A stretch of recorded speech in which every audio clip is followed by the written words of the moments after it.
ഒന്ന് രണ്ട് ദിവസത്തേക്ക് എനിക്ക് എവിടെയും പോകാനുള്ള അവസ്ഥയില്ല. നിനക്കെന്താ ഇവിടെ തിരക്ക്? ഒരു തിരക്കുമില്ല. സൂര്യ ഈ വീടിന്റെ അകം കണ്ടോണ്ട് മാത്രം ഇരിക്കുന്നു എന്ന് പറയുമ്പോ വല്ലാത്ത വീർപ്പുമുട്ടല എല്ലാവർക്കും. ഒരു കുറവുമില്ലാതെ ഞാനും അതേ അവസ്ഥയില. പുറത്തേക്ക് ഇറങ്ങാൻ തോന്നണ്ടേ? സൂര്യ 2 ദിവസം കഴിയട്ടെ.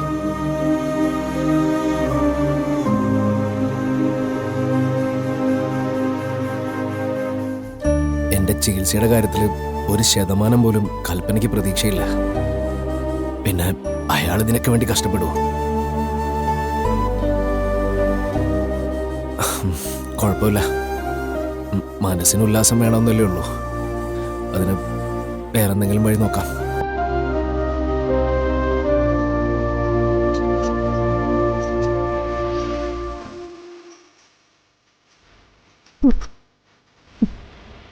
പൊഴിയുന്ന മനസ്സോടെ അവനത് പറഞ്ഞത്. തളർന്നു പോയതിലല്ല മോളെ, അവഗണിക്കപ്പെടുമ്പോഴാണ് അവനൊന്നും അല്ലാതായി പോയത്. പാവം എൻ്റെ മോൻ.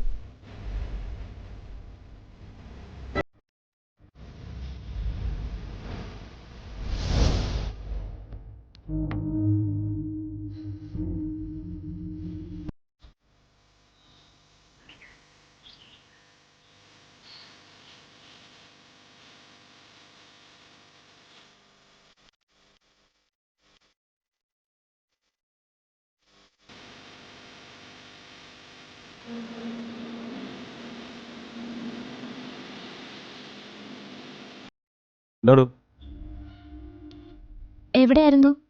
ഞാനിവിടെ എവിടെയൊക്കെ നോക്കിയെന്നറിയോ? സത്യം? അത് അത്ഭുതമാണല്ലോ താൻ എന്നെ തിരക്കി നടന്നു പറയുന്നത്. ഇവിടെ തൊട്ടടുത്ത് എൻ്റെ ഒരു ഫ്രണ്ടിന്റെ പെങ്ങളെ വിവാഹം കഴിച്ചു കൊണ്ടുവന്നിട്ടുണ്ട്. ഞാൻ അവിടെ വരെ നടന്നതാ. എനിക്കൊരു കാര്യം പറയാനുണ്ട്. കാത്തു നിന്നപ്പോ എനിക്കത് തോന്നി. ഇഷ്ടമാണെന്ന് പറയാനല്ലേ?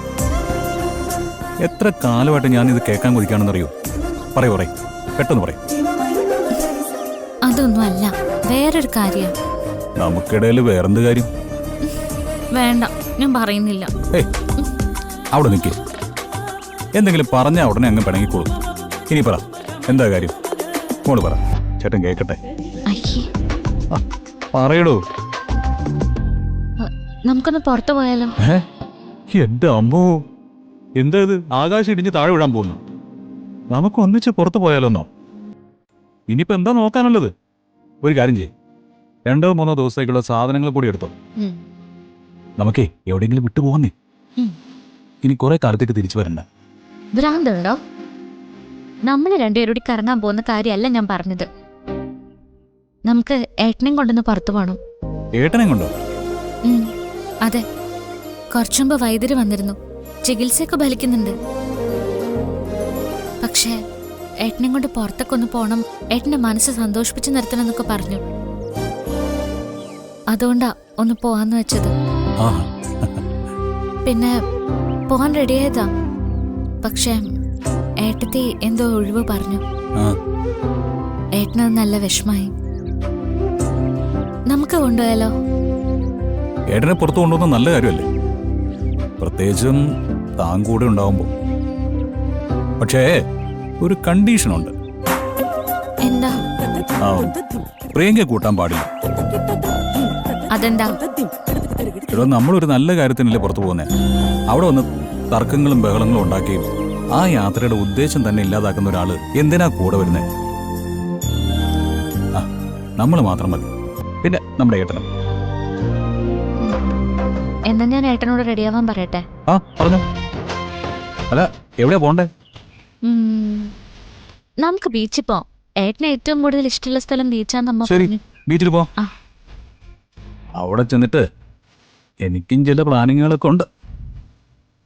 മര്യാദക്ക് ഏട്ടനെ കൊണ്ടുപോകാൻ വേണ്ടി മാത്രമാണെങ്കിലും ഞാൻ വരുന്നുള്ളൂ. അല്ലെങ്കിൽ ഞാൻ ഏട്ടത്തെ കൂട്ടുവിടും. അയ്യോ വേണ്ട, ഞാൻ അടങ്ങിയിരുന്നോളാം.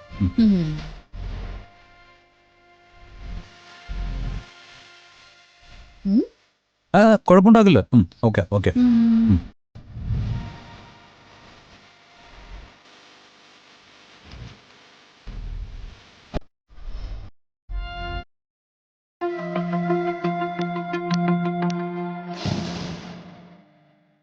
കൽപ്പനയുടെ പെരുമാറ്റം വിചിത്രമാണ്.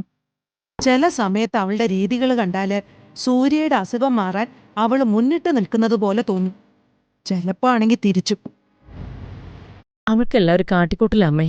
മാത്രമല്ല സൂര്യയുടെ കാര്യത്തില് നമ്മളെല്ലാം പ്രതീക്ഷയോടെ നിൽക്കുന്നെങ്കിലും അവൾക്കത്ര പ്രതീക്ഷയൊന്നുമില്ല.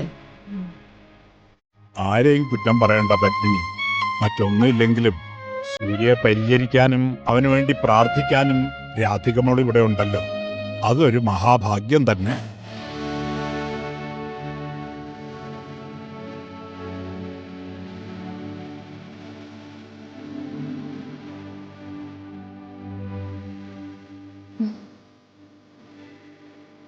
ആ അച്ഛനിപ്പം മോളെക്കുറിച്ച് പറഞ്ഞതേ ഉള്ളൂ. എന്തു പറഞ്ഞു? പേടിക്കണ്ട കുട്ടി, പറഞ്ഞത് നല്ല കാര്യമാണ്. ഞങ്ങളൊക്കെ സൂര്യയുടെ കാര്യത്തിൽ ഒരുപാട് വേദനകൾ അനുഭവിച്ചവരാണ്. ഞങ്ങളൊക്കെ മതിയാക്കിയ സ്ഥാനത്ത് നിന്നും അവനൊരു ചികിത്സ ആരംഭിച്ചതും അവനിൽ പ്രതീക്ഷ വളർത്തിയതും മോളാ.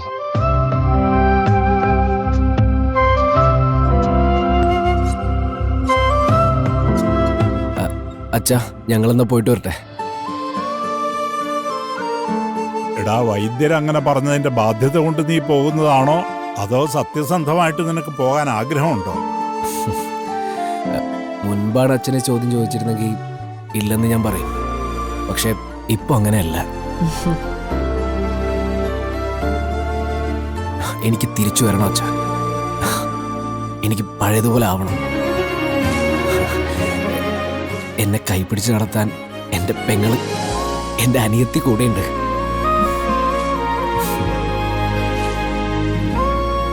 എന്നാ പിന്നെ നമുക്ക് താമസിക്കേണ്ട കാര്യമില്ലല്ലോ, ഇറങ്ങാം.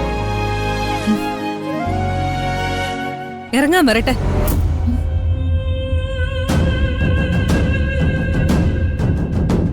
ആരോട് ചോദിച്ചിട്ടാ സൂര്യ പുറത്തു കൊണ്ടുവന്നേ? ആരായി തീരുമാനം എടുത്തത്?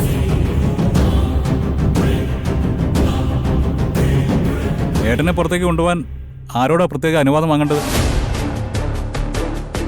ഞാൻ ഇതിനു മുമ്പും ഏട്ടനെ പുറത്ത് കൊണ്ടുപോയിട്ടുണ്ടല്ലോ. അതൊന്നും ഏട്ടത്തി കണ്ടിട്ടില്ലേ? ഇപ്പോഴത്തെ അവസ്ഥയിലെ സൂര്യ ഇവിടുന്ന് കൊണ്ടുപോകാൻ പറ്റില്ല. അതിനാര് ശ്രമിച്ചാലും എനിക്ക് തടയേണ്ടി വരും. തടയ്. നിന്നോട് സൂര്യൻ കൊണ്ട് പുറത്തു പോവാൻ ഞങ്ങൾ പറഞ്ഞതല്ലേ? നിനക്ക് പറ്റില്ല എന്നല്ലേ പറഞ്ഞേ? മോളെ, നീ പുറത്തു പോകുന്നേം പോവാതിരിക്കുന്നേ നിന്റെ സൗകര്യം. വൈദ്യര് പറയുന്നത് നീയും കേട്ടതല്ലേ? വൈദ്യൻ അങ്ങനെ പലതും പറയും. വൈദ്യര് രോഗിയോട് എഴുന്നേറ്റ് തുള്ളിച്ചാടാൻ പറഞ്ഞാ എഴുന്നേറ്റ് ചാടാൻ പറ്റുമോ? ചുറ്റും നിൽക്കുന്നവരെന്നെ സമ്മതിച്ചു കൊടുക്കോ? ഇപ്പൊ ഇങ്ങനെ ഒരു തർക്കത്തിന്റെ ആവശ്യം എന്താ? സൂര്യയെ ഇവളെന്തിനാ പുറത്തു കൊണ്ട് പോകുന്നത്? ഇവളാരാ? ഈ കുടുംബത്ത് ഇവൾക്കെന്താ അധികാരം?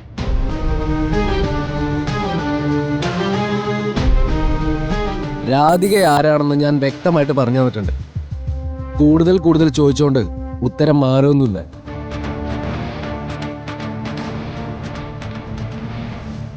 എന്നെ എല്ലാവരും കൂടെ ഒറ്റപ്പെടുത്തുക. എന്നും എല്ലാരും അത് തന്നെ ചെയ്തിട്ടുള്ളത്. ഒന്ന് കയറി ഇവൾക്കുള്ള വില പോലും എന്നെ കുറിച്ച് ആരുടെയും മനസ്സിലില്ല. ഏട്ടത്തി, നമ്മുടെ കുടുംബത്തിനൊരു പ്രത്യേകതയുണ്ട്. നന്മ ആര് ചെയ്താലും അത് അംഗീകരിക്കപ്പെടും. ഏട്ടത്തിയെ ആരും അംഗീകരിക്കുന്നില്ലെങ്കിൽ ഏട്ടത്തി നന്മയൊന്നും ചെയ്യുന്നില്ല എന്നാണ് അതിനർത്ഥം. അതിനിപ്പോ നമുക്ക് എന്ത് ചെയ്യാൻ പറ്റും? സൂര്യ, കൽപ്പന, ഈ യാത്ര തടയാൻ വേണ്ടി നീ ശ്രമിക്കണ്ട. പോകാൻ തീരുമാനിച്ചിട്ടുണ്ടെങ്കിൽ അവർ പോകും. നിനക്ക് ആവശ്യമുണ്ടെങ്കിൽ അവരുടെ കൂടെ പോവാം. മനസ്സിലായോ?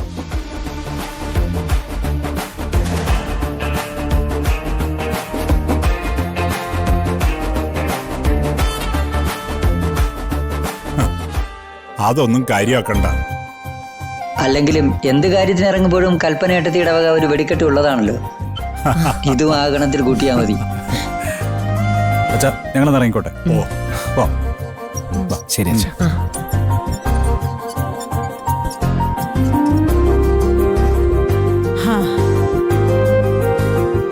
നല്ലൊരു വാക്ക് കൽപ്പനയുടെ നാവിന്ന് കേട്ടിട്ട് മരിക്കാൻ പോലും ആവുമെന്ന് തോന്നുന്നില്ല.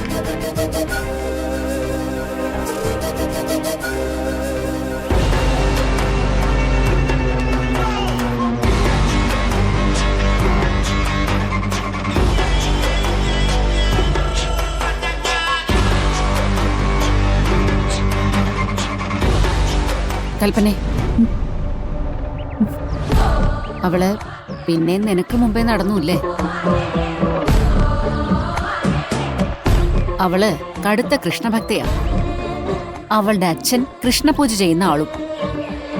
മക്കളുടെ നന്മയ്ക്ക് വേണ്ടി അച്ഛൻ പ്രത്യേക പൂജ ചെയ്യാതിരിക്കോ? ദേവനാരായണൻ തിരുമേനിയുടെ പൂജയ്ക്ക് മുന്നിൽ ദൈവം പ്രസാദിക്കാതിരിക്കോ? ചെറിയ എന്താ പറഞ്ഞു വരുന്നേ? ഇതെല്ലാവരും കൂടി അറിഞ്ഞുള്ള കളിയാ കൽപ്പന. കണിമംഗലം കുടുംബത്തിന്റെ സമ്പത്ത് കണ്ട് മഞ്ഞളിച്ച് ദേവനാരായണൻ തിരുമേനി മക്കൾക്ക് വേണ്ടി ചെയ്യുന്ന കാര്യം സൂര്യയുടെയും കണിമംഗലത്തെ മറ്റുള്ളവരുടെയും മനസ്സ് മാറ്റാൻ അയാൾക്ക് ഈസിയായിട്ട് പറ്റും. അതിനുള്ള കർമ്മങ്ങൾ അയാൾ ചെയ്തും കാണും. ഇനിയിപ്പോ രാധികയുടെ പരിചരണം കൊണ്ട് സൂര്യ എഴുന്നേറ്റ് നടന്ന നിന്റെ സ്ഥാനം എന്താവും? എന്റെ സ്ഥാനത്തിന് ഒന്നും സംഭവിക്കില്ല. എന്നോട് വാശിക്ക് പലതും പറയാൻ പറ്റും. പക്ഷേ കണിമംഗലം പരമേശ്വരൻ മക്കളുടെ വാക്കിന് കൊടുക്കുന്ന വില നമ്മൾ കണ്ടിട്ടുള്ളതാണ്.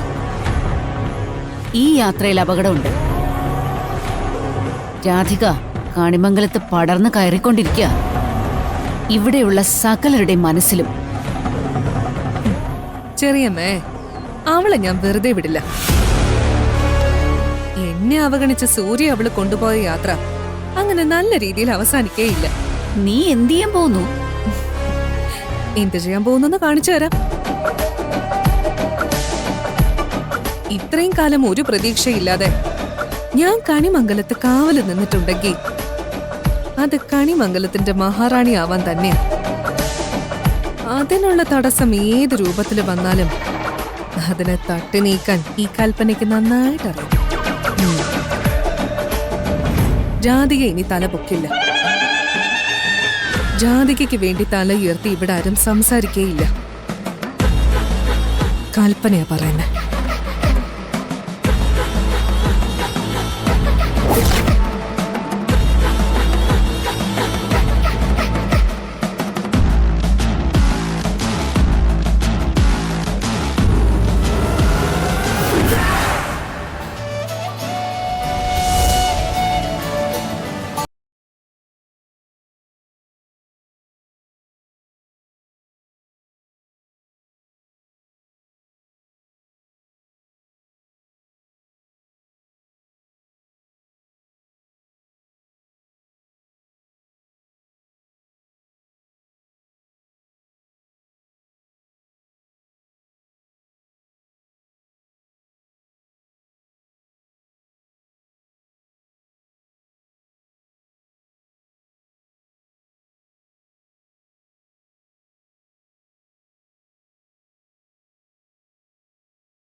പറഞ്ഞു എന്നേ ഉള്ളൂ.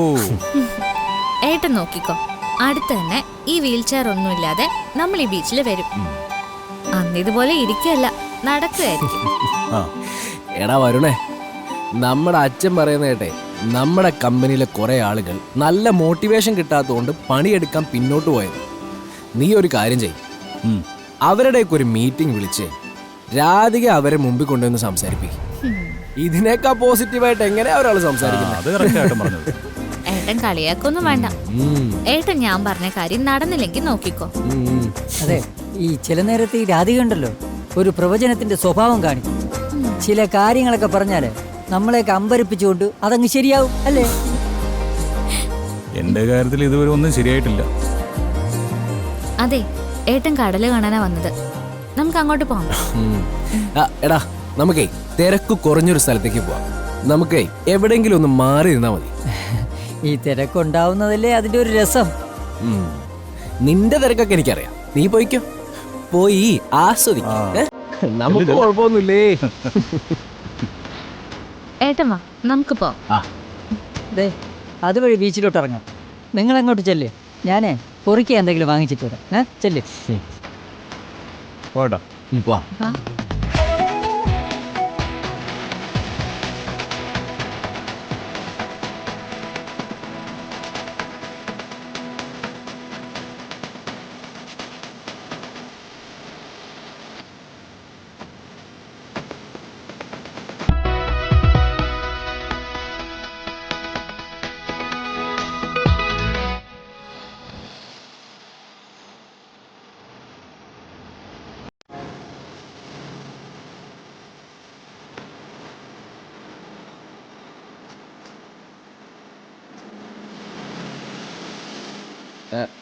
ഇതെന്താ രണ്ടുപേരും പെട്ടെന്ന് മിണ്ടാതായത്? ഏയ് ഒന്നുമില്ലേട്ടാ.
പുറത്തേക്ക് പോയത് കൽപ്പനയ്ക്ക് ഒട്ടും ദഹിച്ചിട്ടില്ല. ഇനി തിരിച്ചു ചെല്ലുമ്പോ എന്തൊക്കെ പറഞ്ഞുണ്ടാക്കും ആവും. ഏട്ടൻ അതൊന്ന് വിട്ടെ. പുറത്തിറങ്ങിയത് മനസ്സൊന്ന് സന്തോഷിക്കാൻ വേണ്ടിയാ. ഇവിടെ വന്നിട്ട് അത് തന്നെ ആലോചിച്ചോണ്ടിരിക്കുക. എനിക്കൊരു കുഴപ്പമില്ല കുട്ടി. ഈ ആറിന്റെ കരയിലൊക്കെ കിടക്കുന്ന കല്ലില്ലേ, ആളുകളൊക്കെ വന്ന് തുണി ഇളക്കിട്ട് പോകുന്ന കല്ല്, അതാരോടും പരാതി പറയാറുണ്ടോ? അതുപോലെ എൻ്റെ അവസ്ഥ. ആരൊക്കെയോ വന്ന് എന്തൊക്കെയോ പറഞ്ഞിട്ട് പോകുന്നു. ഞാൻ ആ കല്ല് കിടക്കുന്ന പോലെയാണ് കിടക്കും. ആ പക്ഷെ നിന്നെ എന്തെങ്കിലും പറയുന്നത് കേട്ടാ മനസ്സിനൊരു ബുദ്ധിമുട്ടാ. ഏട്ടത്തി പറഞ്ഞോട്ടെ. ഏട്ടൻ കല്ലിന്റെ കാര്യം പറഞ്ഞില്ലേ, ഞാനും അതുപോലെ അങ്ങ് കിടക്കും. ഒരു പരാതിയും പറയാതെ അങ്ങ് കിടന്നോളാം. വരുൺ എന്തേലും പ്രശ്നം ഉണ്ടാകുമ്പോ നീ ഇവളുടെ കണ്ണിലേക്ക് നോക്കിയിട്ടുണ്ടോ? കണ്ണ് നിറഞ്ഞ് തുളുമ്പിയിരിക്കും. ഉണ്ടേട്ടാ, ഞാൻ ഇടയ്ക്കിടയ്ക്ക് നോക്കാറുണ്ട്.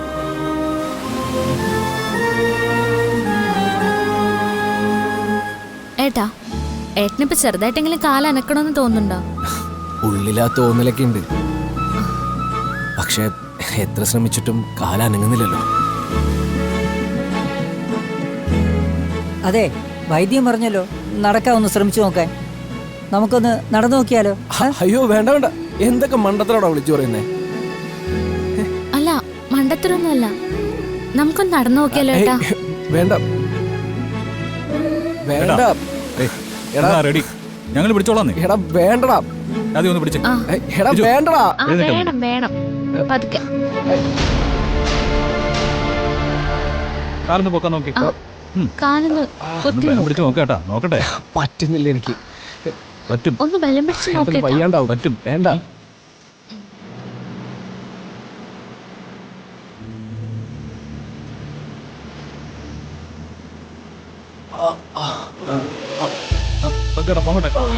പറ്റുന്നില്ല.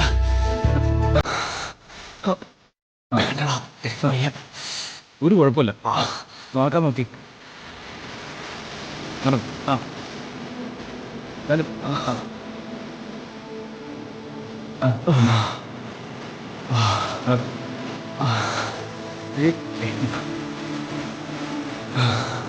ഒരു പ്രശ്നമൊന്നുമില്ല, വഴി നടക്ക്. ആ നോക്കട്ടെ.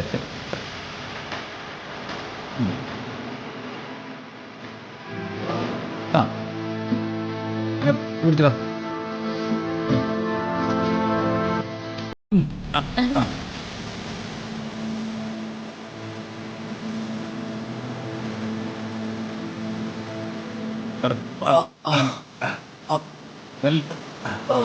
പറ്റും, വേണ്ടടാ, എനിക്ക് വയ്യ, നോക്കാന്നേ.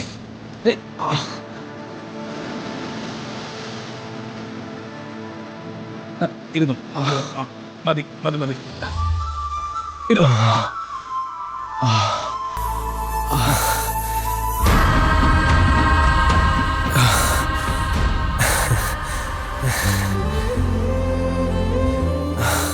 കണ്ടില്ലേ, ഇത്രയൊക്കെ ഉള്ളൂ.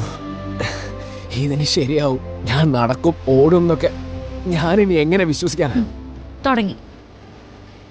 ഏട്ടാ, എഴുന്നേറ്റ് ഓടാൻ പറ്റുമെന്ന് പറഞ്ഞല്ലോ നമ്മൾ എഴുന്നേൽപ്പിച്ചത്. നമ്മളൊന്ന് ശ്രമിച്ചു നോക്കുന്നു. അതോടെ ചികിത്സയ്ക്ക് ഫലമില്ല, കാലിന് ബലമില്ല എന്നൊന്നും പറയണ്ട. ഏട്ടൻ നോക്കിക്കോ, ഏട്ടന്റെ കാലിന്റെ സ്വാധീനം തിരിച്ചു വന്നില്ലെങ്കിൽ ഭഗവാനോട് പറഞ്ഞ് ഞാൻ ഈ കടലിലേക്ക് ചാടും. ഒന്നും മിണ്ടാതിരുന്നേരി. പറഞ്ഞിട്ട് കാര്യമില്ല ഏട്ടാ, അയാളും അയാളുടെ ഭഗവാനും തമ്മിലുള്ള ഒരു റിലേഷൻ അതാ.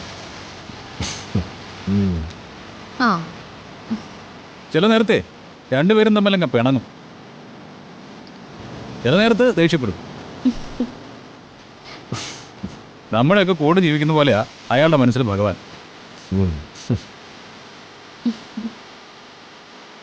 അങ്ങനെയൊക്കെ പറയണമെങ്കിലേ ഒരു പ്രത്യേക സിദ്ധി വേണം. അതെന്ത് സ്ഥിതിയാടാ, ഒന്ന് കേക്കട്ടെ. അത് അവൻ പറഞ്ഞോട്ടടാ, എല്ലാവരും വലിയ വലിയ കാര്യം പറയുമ്പോ അവനുണ്ടാവില്ല ആഗ്രഹം വല്ലപ്പോഴും ഒരു കനത്ത കാര്യം പറയണം. അത് ശരി. അപ്പൊ എന്റെ കാര്യത്തിൽ ആർക്കും പക്ഷാഭേദമൊന്നുമില്ല, തിരിച്ചിങ്ങോട്ട് തന്നുകൊണ്ടിരിക്കുകയാണല്ലേ?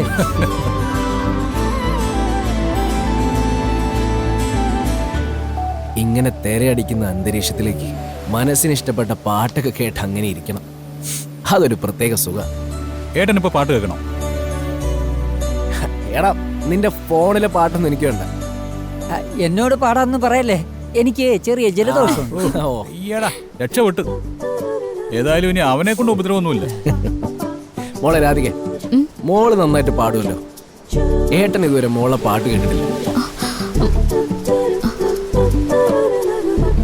എന്റെ ഏട്ടാ, ആരാ ഈ കക്ഷി?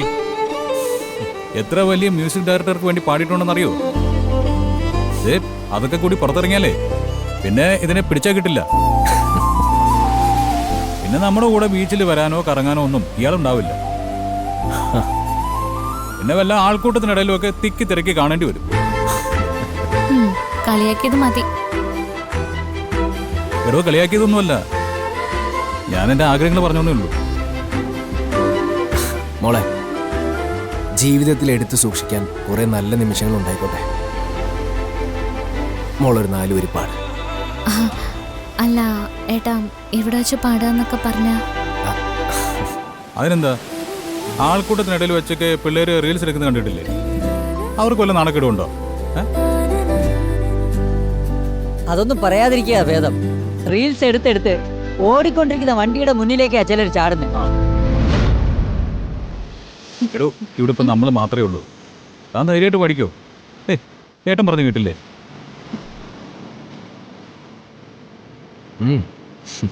ശരി, പക്ഷെ 4 വരിയേ.